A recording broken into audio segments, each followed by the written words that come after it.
Hey everybody, Bill Murphy here with MMORPG.com, and we are live at, well, kind of almost live at BlizzCon Day 2, talking with the Overwatch team, Mike and Jeremy. Guys, why don't you tell us what you do on the game? Hey, so my name's Michael Chu. I'm a senior game designer on Overwatch, and primarily I do a lot of story and world building. I'm Jeremy Craig, senior game designer on Overwatch, specializing in system design and user experience. Awesome. Well, let's get right into it. I got a handful of questions here, then we'll just kind of see where we go. Okay. One of the things that a lot of our users, obviously we're an MMO-centric website, they're wondering if there's going to be any sort of PvE campaign. Is there any chance of that at all? Yeah, so we're totally focused on the PvP competitive shooter right now, so no specific PvE campaign. However, we're doing everything we can to have, as much story as we can jam into the game as possible. And how are you actually going to accomplish that? Yeah, so we've got the world. So in the level art, we're really trying to explore these different places in the Overwatch universe. So we're using the art and kind of a lot of the small details, posters and stuff around the world that really give a hint at what's going on. And then obviously you have the characters and their dialogue. And then outside of the game, we're doing a lot of interesting stuff. We have a graphic novel coming that's going to delve more into the backstory, and we've been kind of doing these interesting little campaigns online to get into Soldier 76 and his background, and we're interested in continuing to do all of those things and more. Okay. One of the things about the skins that are going to be in the game seems that they're telling a lot of the backstories too. So does that mean that there will be a finite number of skins per character, or will the skins not always kind of inform the story? Will there also be some that are just for shits and giggles? It's actually awesome that you bring that up because we're sort of saying hey, we're trying to cram that story in wherever we can, and people have been asking us, hey, can we have some skins? Can we have some cosmetic items? And when we decided to do the ones for the Origins edition, we were really excited because even with just a quick little bit of art, we could suggest some more stories. So stuff like that, we're like Reaper's backstory. I think everybody gasped at that. Like, unmasking Reaper. Yeah, he's not just an angel of death. Exactly. Yeah. So will there be support character work? One of the things that I'm hearing a lot from our players is that the support characters seem to never show up as the top player of the game. Is there any work kind of going into determining, I guess, just helping out support characters getting noticed? Yeah, I could talk about that one a little bit. Definitely. It's the system is kind of still at a 1.0 for the most part. It works on a very kind of complicated behind the scenes thing, and what we need to do is make sure that the support heroes, specifically healing and the stuff that Symmetra or somebody does, starts to rise up to the top, and they have equal footing on that play of the game. Okay, so stat tracking and stuff like that might be added for the support characters too, to say, oh, this is the healing they've done. And right, it's more about right now. It's kind of based off of how much behind the scenes score you earn or over a short period of time. We just need to make sure that score is reflected properly for support heroes. Okay.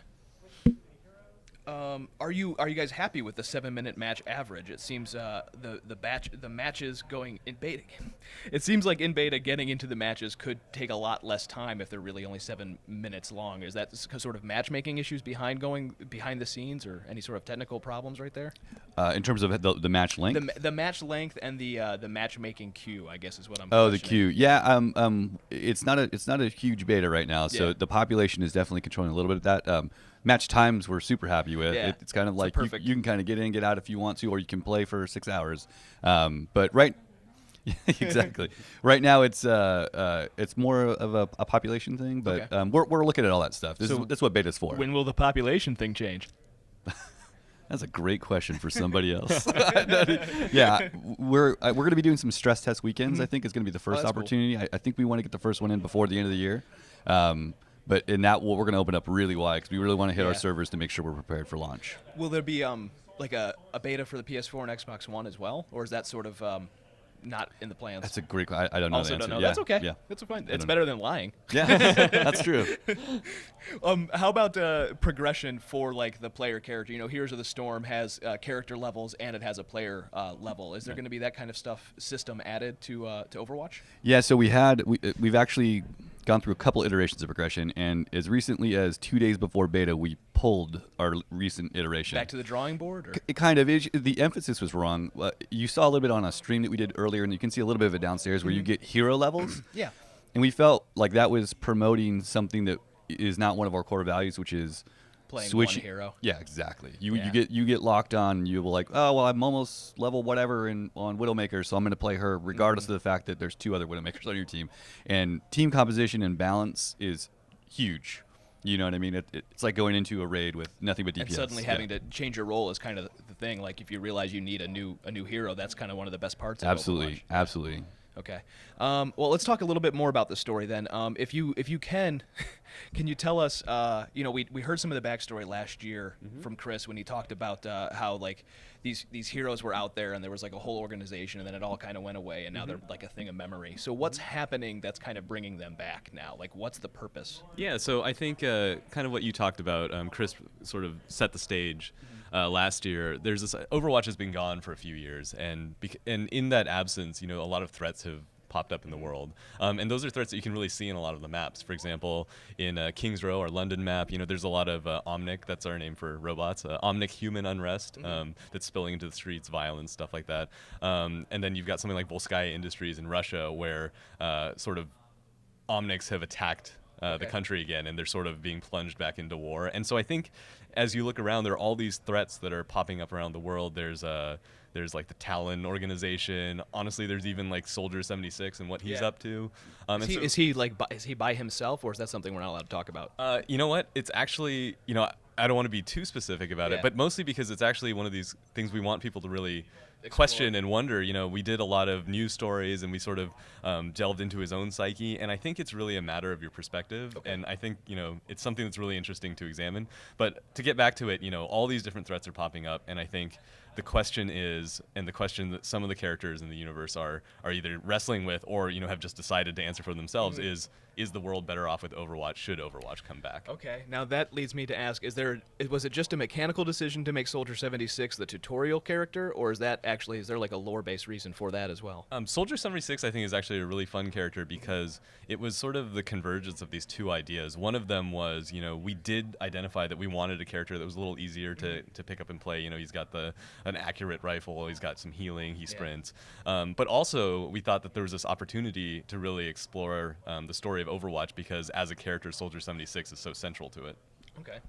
I'm going to keep bouncing around different ideas as topics come into my head. Let's go back to the progression thing. Is there anything that you can tell us about what the progression system might come back as? Like, if it's not going to be heroes necessarily leveling or anything like that, is there going to be achievements and stuff like that to work towards?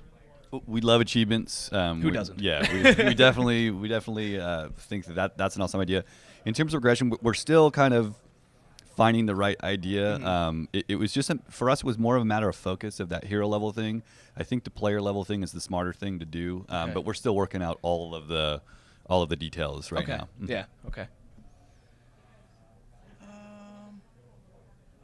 What are the plans for the skirmish area? Will it have any impact on characters at all?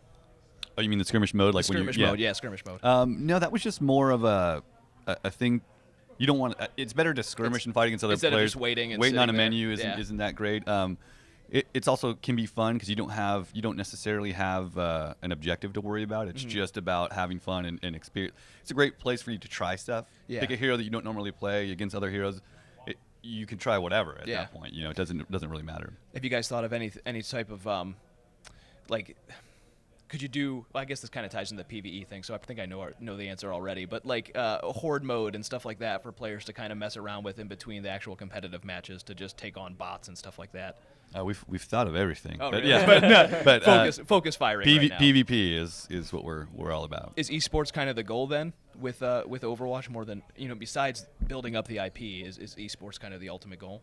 I don't know, ultimate goal. I mean, we're trying to make a competitive 6v6 shooter, so esports seems really natural, and we take it very seriously. We have plans for it. There's some little hints of it in the beta right now in terms of the omniscient spectator and the private matches. Has a little additional functionality, but we love esports. We really want to see something like that happen, and we have some ideas and ways to make it happen. Okay. Console play. Is there any concern at all? Because I know on the PS4, in fact, I do this, and I'll probably get yelled at for doing it by my YouTube viewers. I'm a keyboard and mouse kind of guy, but when it comes to playing Destiny, I suck with the controller, so I have a Cronus Max that lets me play with the mouse and keyboard. that's an unfair advantage in PvP. I'm terrible at PvP. It's not unfair no matter what I do.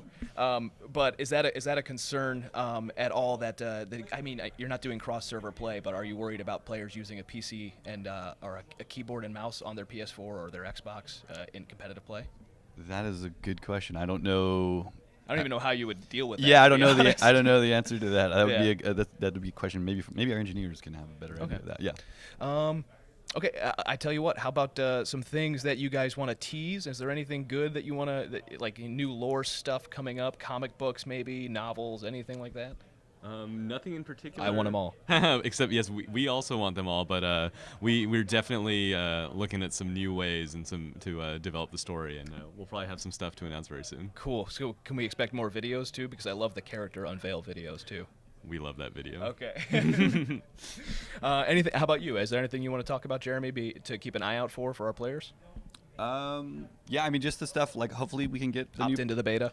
The beta, yeah. The stress test weekends are going to be great. I think there's going to be a lot more people a chance to play the game. Hopefully that the progression system comes along and people get really excited about that. Because that'll keep people coming back for more. Yeah, and I think where we're trending right now, it's going to be good and people are going to like it a lot. Awesome. Thanks so much, guys. It's great talking to you. Have a great rest of BlizzCon. Thank you. Thank you. Make sure to level up your MMO knowledge by visiting MMORPG.com, subscribing to our YouTube channel, and by following us on social media. To catch up on the week's biggest MMO news, watch our latest MMO FTW. And to see if there's a better MMO out there for you, watch one of our latest First Impressions videos. Thanks for watching.